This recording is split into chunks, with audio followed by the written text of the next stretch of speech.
Merci beaucoup, Monsieur le Président. Monsieur le Président du Comité, Monsieur le représentant des gouvernements, Monsieur les experts et chers amis, ma participation à cette réunion internationale du Comité pour l'exercice des droits inaliénables du peuple palestinien prend assurément le ton d'une double émotion. D'abord, parce que dans cette enceinte, j'ai eu à participer entre 1968 et 1973 à plusieurs réunions du Comité de libération de l'OUA pour discuter de l'indépendance de beaucoup de pays africains qui étaient encore sous domination étrangère. Ensuite, parce que je renoue avec une cause dont j'ai été très tôt associé à ma qualité d'ancien membre du comité spécial sur les pratiques israéliennes dans les territoires occupés, à ma qualité d'ancien président du comité palestinien, mais aussi d'ancien ambassadeur du Sénégal en Tunisie, avec le rare privilège de rencontrer plusieurs fois le président Arafat quand il était à Tunis, après le siège de Beyrouth. Il est heureux donc, Monsieur le Président, que de ce haut lieu de la résistance africaine à l'occupation étrangère et de ce sanctuaire du dialogue de l'Afrique pour la paix dans le monde, vous nous ayez invités à œuvrer pour un avenir de paix au Moyen-Orient dans le cadre du renforcement des efforts de soutien et de solidarité de l'Afrique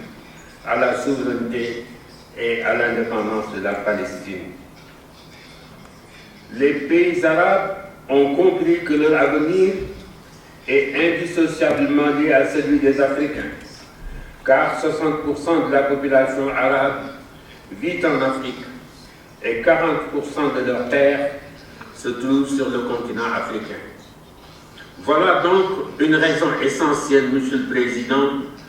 pour que le potentiel humain et les immenses ressources de ces deux régions stratégiques soient mieux conjugués,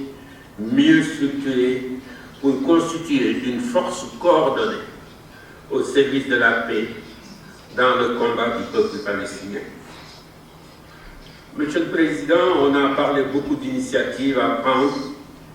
mais je pense qu'aujourd'hui, il faut aussi faire certains rappels et rappeler surtout ce que l'Afrique a fait depuis sa création en 1968, ce que l'Afrique a fait pour le peuple palestinien. Depuis sa création, l'Organisation de l'Unité africaine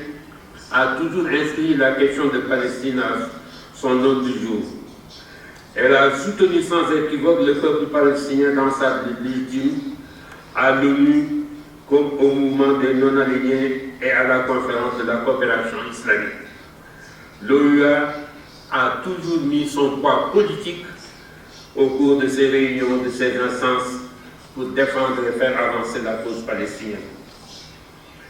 La tension permanente et l'instabilité au Moyen-Orient du fait de l'occupation par la force depuis 1967 et du refus d'Israël d'évacuer les terres arabes, malgré les résolutions pertinentes du Conseil de sécurité et de plusieurs organisations internationales, avait finalement poussé les chefs d'État africains à envoyer une mission de sages composée de chefs d'État et présidée par le président Senghor du Sénégal, avec la participation des présidents Aïdou du Cameroun, Goven du Nigeria et Yadema du Togo,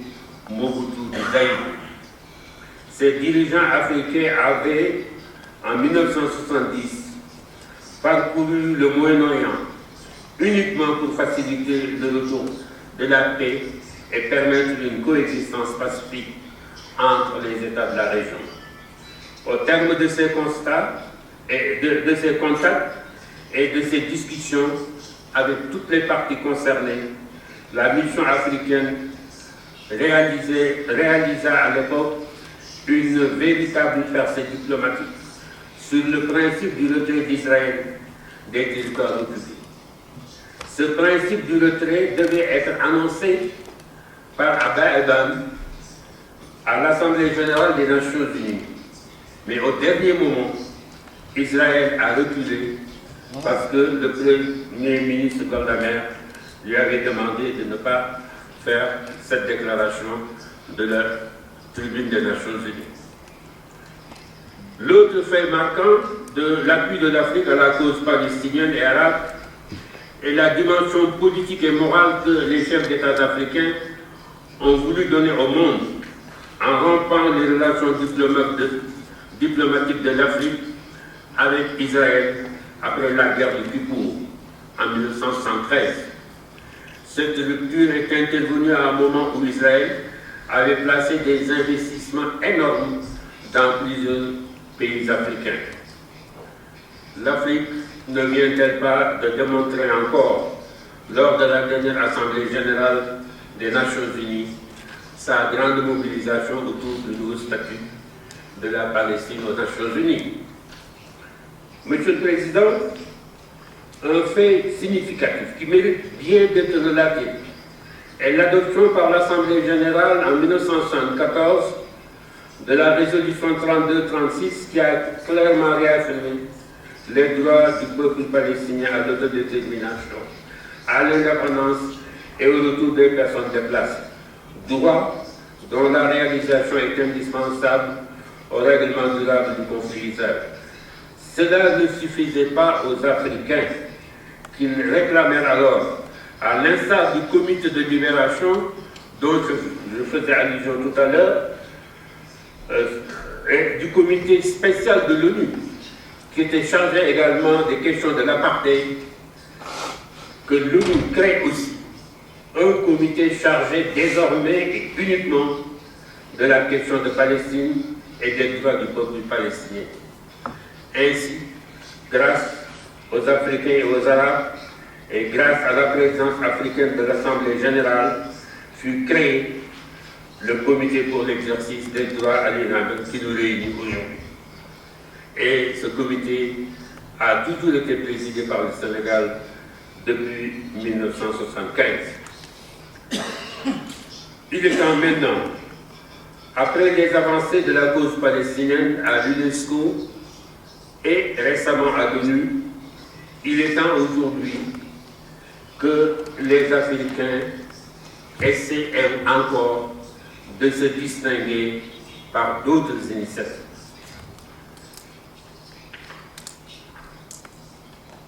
Monsieur le Président, je pense que dans ce domaine, les activités du comité palestinien pour la sensibilisation de la communauté internationale sur la situation déplorable dans les territoires occupés a beaucoup occupé nos travaux. Le comité n'a cesse de fustiger au sein des réunions statutaires de l'unité africaine, de la Ligue des États arabes,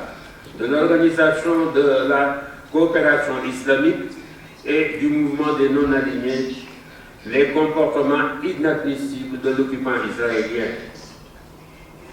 Ces mêmes organisations ont condamné les délits manifestes des droits du peuple palestinien, les violations impunies des résolutions du Conseil de sécurité et l'entêtement de la puissance occupante qui n'est préoccupée uniquement que par bloquer et décourager tout effort de paix dans la région. Monsieur le Président, à l'actif de ce comité, dont nous saluons les activités, sur le plan international, nous devons noter que les membres du comité ont rencontré en l'an 2000 sa sainteté le pape Jean-Paul II et le président de l'Italie. C'était une grande innovation. En 1999, le président Arafat a reçu à Gaza pendant 2 jours les membres du bureau du comité. Ces événements historiques, ces rencontres avec des personnalités imminentes en Europe ont contribué à donner une plus grande visibilité aux activités de politique. Monsieur le Président, le démantèlement du régime ségrégationniste de l'Afrique du Sud n'a-t-il pas engendré finalement une société sud-africaine réconciliée avec elle-même dans ses différentes composantes? Les changements profonds à l'échelle du monde, avec la fin de la guerre froide, la dislocation de l'Union soviétique et la guerre du Golfe, n'ont-ils pas, Monsieur le Président, engendré également des avancées ayant permis la conférence de Madrid, les accords d'Oslo et la poignée de main historique à la Maison-Blanche? Les rappels que voilà doivent donc pousser les partis en conflit à faire des sauts pour sauver le processus de paix, pour revitaliser la feuille de route afin qu'une nouvelle de paix se lève enfin au Moyen-Orient. Pour cela, les partis doivent explorer, avec une réelle volonté d'aboutir, toutes les issues menant vers une nouvelle voie de la paix, une voie assortie de mesures de confiance et d'initiatives originales. Nous continuons donc, Monsieur le Président, au niveau de nos États, surtout au niveau des États africains, à mieux exploiter entre Arabes et Africains cette force commune dont je faisais allusion tout à l'heure. Continuons également à travailler au niveau des ONG, surtout d'encourager la création de beaucoup d'ONG africaines pour appuyer l'action du comité. Travaillons au niveau des zones de bonne volonté, comme nous devons le faire également au niveau international, et prendre ces mesures originales de solidarité pour l'avancement de la cause palestinienne. Parmi ces initiatives originales, Monsieur le Président, l'Afrique empruntera, comme en 1970, toutes les voies qui mèneront vers la paix en Palestine occupée, et son appui sans condition à la cause arabe et palestinienne procédera toujours de la conviction que tous les chefs d'État africains, que la volonté politique de la décolonisation de l'Afrique, l'ambassadeur d'Afrique du Sud en parlait tout à l'heure, je disais donc la conviction de tous les chefs d'État africains que la victoire politique de la décolonisation de l'Afrique n'aura de sens tant que sur les rives de Gaza, du Jourdain et les hauteurs du Golan se jouera l'avenir du peuple palestinien et des territoires arabes occupés. Je voudrais enfin, avant de terminer, dire que l'Afrique, pour se singulariser encore dans ses efforts de soutien à la cause palestinienne, ne devrait-elle pas envisager une deuxième mission au Moyen-Orient, avec le double objectif d'aider à réconcilier les deux parties palestiniennes, mais également de discuter avec les parties en conflit pour le retour de la paix par une reprise des négociations. Je pense que l'Afrique devrait être poussée dans cette direction et je pense que nous avons actuellement des leaders africains qui sont bien écoutés par les Arabes, bien écoutés par Israël, et je pense que leur intercession pourrait grandement aider à faire avancer cette feuille de route qui est actuellement bloquée. Mais avant de terminer, je vais simplement dire que tout au début de mon intervention, j'ai parlé d'une double émotion en prenant la parole ici dans cette salle. Mais je devrais normalement parler d'une triple émotion. Quand je sais qu'à la tête du comité palestinien me succède un diplomate dont la carrière, l'expérience et les qualités humaines forcent l'admiration. Je vous remercie, monsieur le Président.